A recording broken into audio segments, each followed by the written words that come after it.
go สวัสดีครับเทปที่ฟรีไซน์วันนี้จะมาดูท่าเรืออ15หรือ E15นะครับหรือท่าเรือราม29นะครับมาดูอะไรครับมาดูของใหม่ที่ท่าเรืออ15นะครับอะไรคือของใหม่ครับอ๋อมาดูทีวีนะครับทีวีท่าเรืออ15มีกี่เครื่องครับมี2เครื่องนี้จะเป็นให้ดูโฆษณาแต่เครื่องนี้จะเป็นแผนที่อ๋อเครื่องนี้เป็นแผนที่เครื่องเล็กเป็นแผนที่นะครับบอกว่าคลองไปทางไหนบ้างนะครับมีแค่2จอนะครับจอเล็ก1ก็จอใหญ่1คราวนี้มาดูตรงนี้ครับตอนนี้ท่าเรืออ15ท้ายซอยรามคำแหง29นะครับ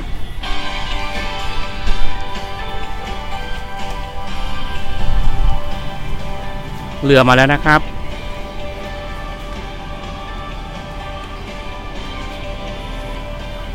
เด็กชายเกตบอกเพื่อนๆหน่อยครับว่าเรือเบอร์อะไรครับเบอร์34เบอร์อะไรนะครับ34จะดูว่าถูกไหมถ้าถูกแปลว่าสวนผมสายตาไกลนะครับเพราะมันไกลมากเลยนะครับมาดูเบอร์อะไรกันเบอร์อะไรครับโอ้เบอร์34นะครับถูกจริงๆเลยนะครับเบอร์34เทียบท่าแล้วนะครับรามคำแหง29นะครับ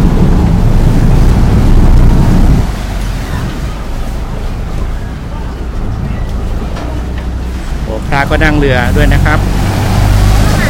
โอ้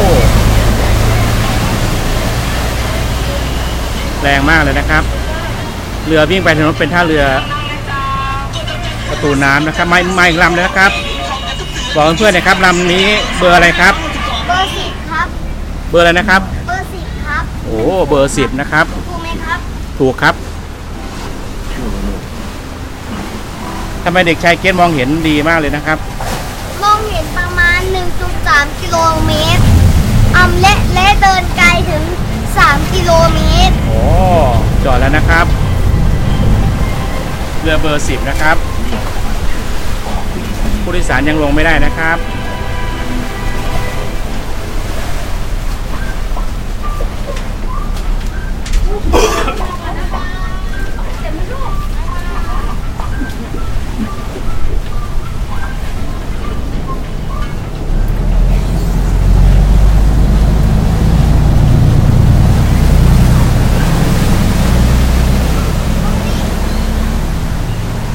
ดูอะไรครับ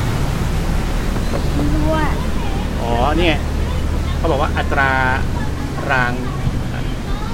ตารางค่าโดยสารบริษัทครอบครัวขนส่งครับเขาบอกว่าวิธีดูค่าโดยสารให้ดูตามแนวนอนนะครับแนวนอนอย่างนี้นะครับท่าเรือนี้ผมก็เคยไปเคยไปท่าเรือไหนครับเคยไปสดๆใหม่ๆ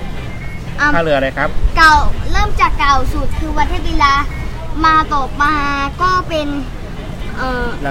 รามคำแหง29มาต่อมาเดอะมอลล์มาต่อมาสะพานคลองตันนี่ครับใหม่ล่าสุดครับเบอร์20ครับท่าเรืออ15 E15ครับเบอร์20ครับพ่อเบอร์20มาแล้วนะครับช่วงบ่ายๆผู้โดยสารไม่ค่อยเยอะนะครับพ่อครับมีอะไรจะบอกครับตรงนี้มีแต่ก่อนไม่มีท่าเรือแต่มีท่าเรือที่เปิดใหม่คือท่าเรือ13-1อันนี้13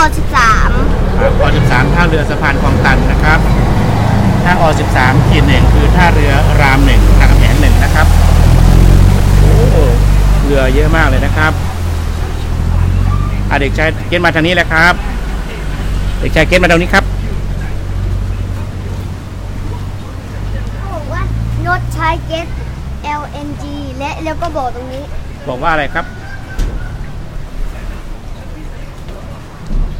ท่าเรือนี้รับน้ำหนักได้50คนแต่ว่าเทพลีลารับตรงนู้นนะครับได้เท่าไหร่ครับได้80อันนี้เขาบอกว่าควรหลีกเลี่ยง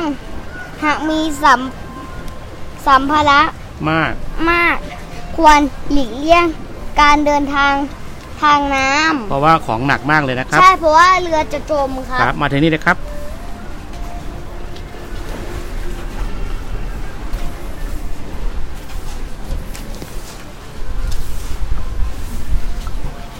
อาคารนี้เด็กชายเกตบอกลาผู้ชมได้เลยครับ ผมครับเจอกันใหม่คลิปหน้าครับ อย่าลืมกดติดตามกดไลค์กดแชร์ให้ผมด้วยนะครับสำหรับวันนี้สวัสดีครับบ๊ายบาย โอเคนะครับลาไปแล้วลาไปก่อนนะครับท่านผู้ชมครับ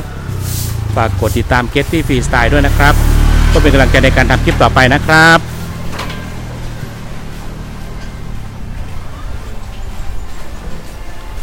บรรยากาศท่าเรือรามคำแหง29นะครับหรืออ15นะครับคลองแสนแสบนะครับโอเคนะครับลาไปแล้วลาไปก่อนนะครับท่านผู้ชมครับ